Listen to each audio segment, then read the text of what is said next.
बिस्मिल्लाहिर्रहमानिर्रहीम अस्सलामुअलैकुम। मैं हूँ एहसन और मेरे यूट्यूब चैनल एजुकेटर एहसन पे आपको खुश आमदीद। आज की इस वीडियो में मैं विंडोज़ से रिलेटेड प्रिपरेशन सीरीज़ जो मैंने शुरू की थी, तो आज उसकी 5वीं वीडियो आपसे शेयर करने लगा हूँ। और आज के इस वीडियो में मैं आपसे शेयर करूँगा जो MCQs, तो वो आपके FPSC, PPSC, KPPSC या SPSC के ऐसे वो तमाम एग्ज़ाम्स जिनके सिलेबस में कंप्यूटर साइंस का पोर्शन शामिल होता है, तो उसके लिए ये वीडियो काफ़ी हेल्पफुल है। क्योंकि जहाँ पे कंप्यूटर साइंस का पोर्शन शामिल होगा तो विंडोज़ से रिलेटेड क्वेश्चन भी उसमें शामिल होते हैं। तो आज की इस वीडियो में मैं आपसे शेयर करूँगा विंडोज़ 10 के MCQs। इससे पहले जो 4 वीडियो मैं इस सीरीज़ की अपलोड कर चुका हूँ विंडोज़ 8.1 से रिलेटेड थे, जिसमें मैंने टोटल 100 क्वेश्चन अभी तक आपको प्रेजेंट कर दिए। अगर आपने वो वीडियोस नहीं देखी हुई तो वीडियो के डिस्क्रिप्शन में मैंने प्लेलिस्ट का लिंक प्रोवाइड किया हुआ है, आप उस पर जाके मेरे सबका वीडियोस देख सकते हैं। तो शुरू करते हैं। आज की इस वीडियो का हमारा पहला क्वेश्चन है, what is the successor of Windows 8.1। तो विंडोज़ 8.1 के बाद माइक्रोसॉफ्ट की तरफ से जो अगली विंडो आई थी या रिलीज़ की गई थी, तो वो थी विंडोज़ 10। फिर इसके बाद अगला क्वेश्चन है, which of the following is the default web browser in Windows 10। तो विंडोज़ 10 में जो डिफ़ॉल्ट वेब ब्राउज़र है वो माइक्रोसॉफ्ट एज है। फिर उसके बाद नेक्स्ट क्वेश्चन है, what is the virtual assistant in Windows 10 called.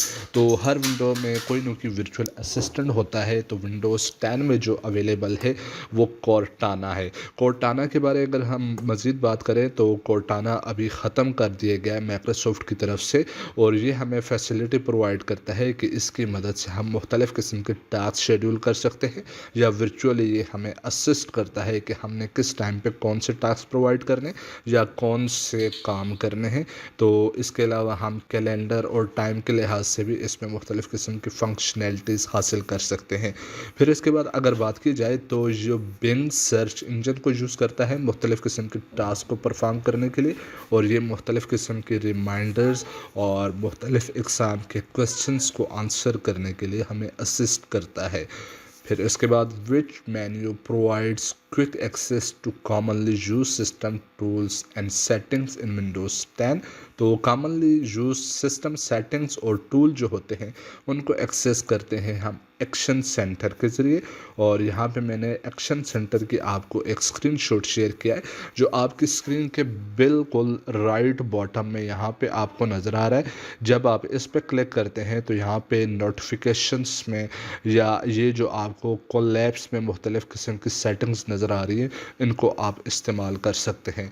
फिर उसके बाद नेक्स्ट क्वेश्चन पे आते हैं, what feature in Windows 10 allows you to create multiple desktop for better organization. तो इसके लिए हम इस्तेमाल करते हैं टास्क व्यू। टास्क व्यू के अगर बारे में बात करें तो जब हम यहाँ पे आते हैं बॉटम बार पे, टास्क बार पे, तो जिस भी आइकन के ऊपर, जैसे कि माइक्रोसॉफ्ट पावर पॉइंट का जो आइकन है इस पर मैंने क्लिक किया है, तो इसकी जितनी भी विंडोज़ ओपन थी तो या फाइल्स ओपन थी तो वो यहाँ पे आपको पॉपअप हो जाती हैं। तो इस तरह हम टास्क व्यू के ज़रिए मल्टीपल डेस्कटॉप को बेटरली ऑर्गेनाइज कर सकते हैं, उनको at the same time view कर सकते हैं और उनके दरमियान स्विच हो सकते हैं।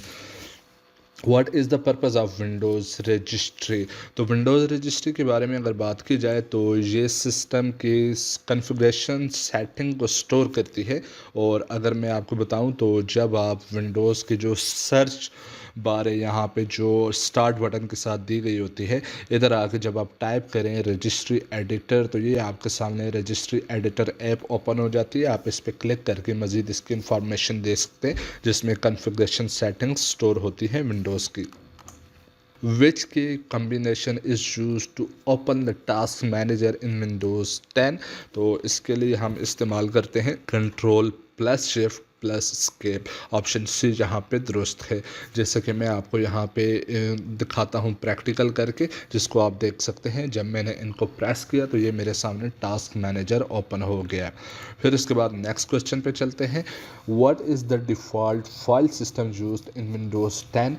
तो ये मुख्तलिफ़ किस्म के ऑप्शंस हैं, सारे के सारे मुख्तलिफ़ किस्म के फ़ाइल फॉर्मेट हैं। तो विंडोज़ 10 में जो इस्तेमाल होता है वो NTFS इस्तेमाल होता है। Which Windows 10 edition is designed for the business and enterprises। तो इसके लिए Windows 10 Enterprise डिज़ाइन किया गया था।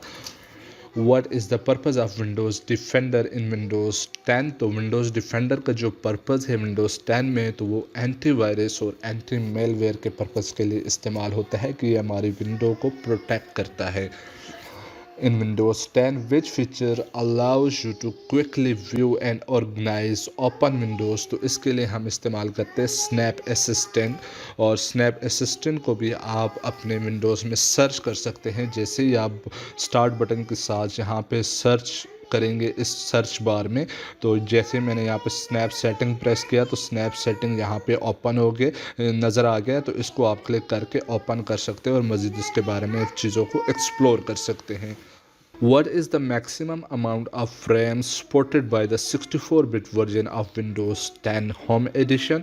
तो इसके बारे में मैं आपको एक चीज़ बताता हूँ कि इससे पिछली वीडियोस में जब हमने Windows 8.1 से रिलेटेड पढ़ा था, तो उसमें जो मैक्सिमम सपोर्टेड रैम है 64-बिट वर्जन के लिए, तो वो थी 64 GB। लेकिन Windows 10 की अगर बात की जाए तो ये है 32 GB रैम मैक्सिमम सपोर्ट करती है। Which of the following is not a built-in app in Windows 10? तो मेल, पेंट एंड फोटोज़, ये तीनों ऐप Windows 10 में बिल्ट इन होती हैं, लेकिन ऑप्शन डी यहाँ पे दुरुस्त है, आई मूवी, जो कि बिल्ट इन Windows 10 में अवेलेबल नहीं होती। What is the purpose of Windows update feature in Windows 10? तो ये अपडेट करने के लिए इस्तेमाल होते हैं मुख्तलिफ़ किस्म के सॉफ्टवेयर एप्लीकेशंस या ऑपरेटिंग सिस्टम को। Which feature in Windows 10 allows you to restore your system to a previous state? तो इसके लिए हम इस्तेमाल करते हैं सिस्टम रिस्टोर।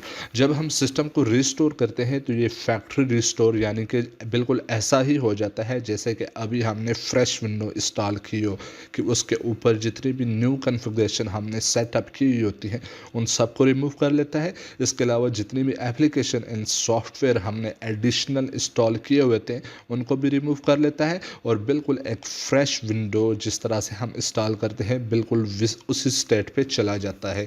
लेकिन इसमें आपको याद रहे कि जो हमारी स्टोरेज होती है other than the C drive, वो वैसे की वैसे ही मेंटेन रहती है, उसमें कोई प्रॉब्लम नहीं होती और वो हमारा डाटा सिक्योर और सेव रहता है।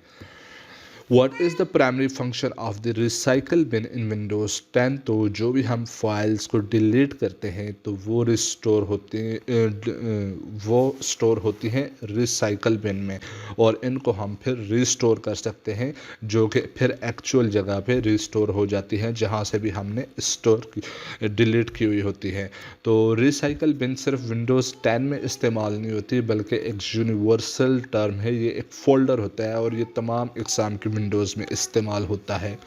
आइदर वो विंडोज़ 10 हो, विंडोज़ 11 हो, Windows 8.1, window XP, Windows 7, Windows 2000, इन तमाम में ये चीज़ यूनिवर्सली इस्तेमाल की जाती है। Which of the following is a cloud storage service integrated into the Windows 10? तो क्लाउड स्टोरेज सर्विस जो इंटीग्रेट की गई है Windows 10 के साथ, तो वो है वन ड्राइव।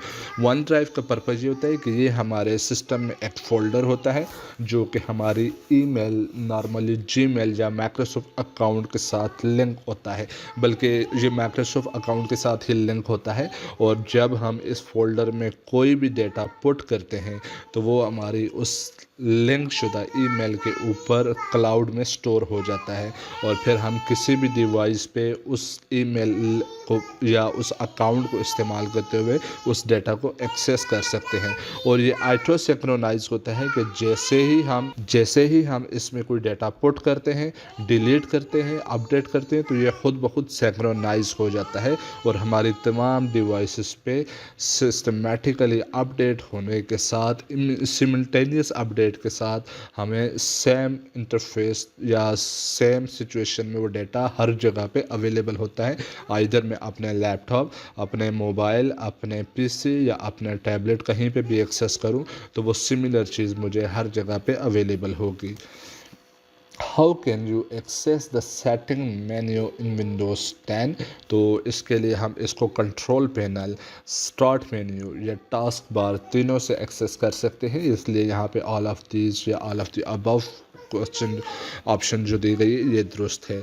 और यहाँ पे आपको मैंने एक स्क्रीनशॉट शेयर किया है जिसमें जब मैं स्टार्ट बटन प्रेस करता हूँ तो ये आइकन आपको नज़र आ रहा है सेटिंग का। इसको क्लिक करके मैं सेटिंग ओपन कर सकता हूँ, या कंट्रोल पैनल में जाके मैं सेटिंग को ओपन कर सकता हूँ, या फिर यहाँ पे ये जो नीचे सर्च बार है इसमें टाइप करके एक्सेस कर सकता हूँ सेटिंग्स को।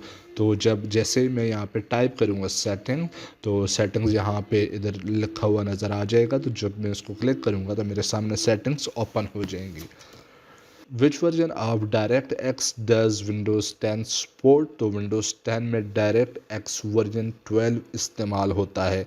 और Microsoft direct x is a collection of application programming interfaces for the handling task related to the multimedia, especially game programming and video on Microsoft platform.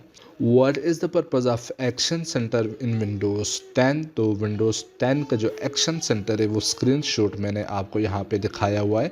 आप इधर राइट बॉटम में जब क्लिक करते हैं इस आइकन पे तो आपके सामने ये एक्शन सेंटर ओपन हो जाता है, जिसमें आपको मुख्तलिफ़ इक़साम की सेटिंग्स मिलती हैं और यहाँ पे आपके नोटिफिकेशंस आपको नज़र आ रहे होते हैं।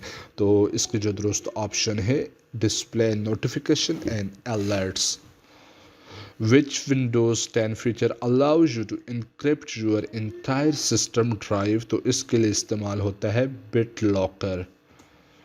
What is the default font for the system text in Windows 10? तो यहाँ पे ऑप्शन डी दुरुस्त ऑप्शन है।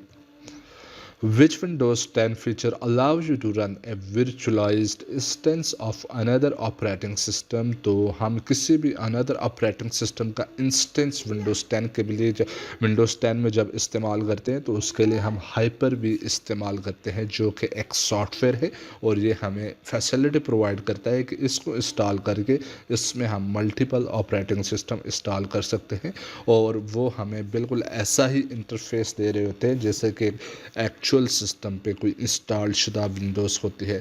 और इसमें हम at the same time multiple instance मुख्तलिफ़ विंडोज़ के इस्तेमाल कर सकते हैं और उनके दरमियान स्विच करके हम मुख्तलिफ़ किस्म के ऑपरेटिंग सिस्टम को अपने यूटिलाइजेशन में ला सकते हैं।